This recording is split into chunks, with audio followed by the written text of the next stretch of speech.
So did you do anything fun for New Year's, Ian? No, I fucking hate New Year's. I don't like it either. No, I don't like it at all. And that's not... It's partially me being a fuddy-duddy. I don't want... I just... Is it the sense of mortality and impending death every year? Is that part of it? No, it's that... this is gonna probably sound bad, but I don't like drinking in public. I like to drink in the comfort Is that the big reason why? Of my own living room, and I don't want to be around a bunch of fucking amateurs. Certainly not on New Year's Eve. And no, it's a mess. In Ocean Beach, I mean, you've been here. Ocean Beach is a little rowdy. It's definitely a party town. It's not PB, but it's still... Yeah, I mean, if you're on Newport, which is the main stretch of bars in Ocean Beach, you're gonna run into all sorts of asshats and fuckwads on your way home. And asswads sometimes too. Asswads too. So I think, what the shit did I do? I think I played Smash Brothers, and then I think we watched Forensic Files, and then when Bonnie and I went to bed. Bonnie barely made it to midnight. Is there something so calming about hearing about horrific murders on Forensic Files? I used to fall asleep to that. Finally, I changed to this Star Trek Next Generation. Probably not the healthiest thing to fall asleep to, like grisly murder details. No, it's not. My coworker Chris watches it before he goes to bed, and like Bonnie and I were watching it for a little bit before we went to bed, and it was just so strange because...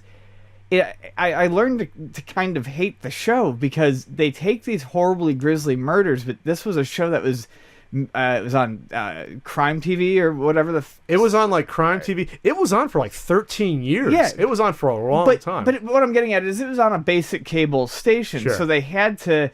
I mean, it's more mild than an episode of SVU. Some are. Yeah, and I mean, well, we've watched like 30 in the past like 2 weeks, and I know like some of them are grisly, but what I don't like is how they phrase it. They take a lot of the like humanity out of it. Yeah, well, like it's a forensic case. I know it is, but it's like it just I don't know the people in it really don't.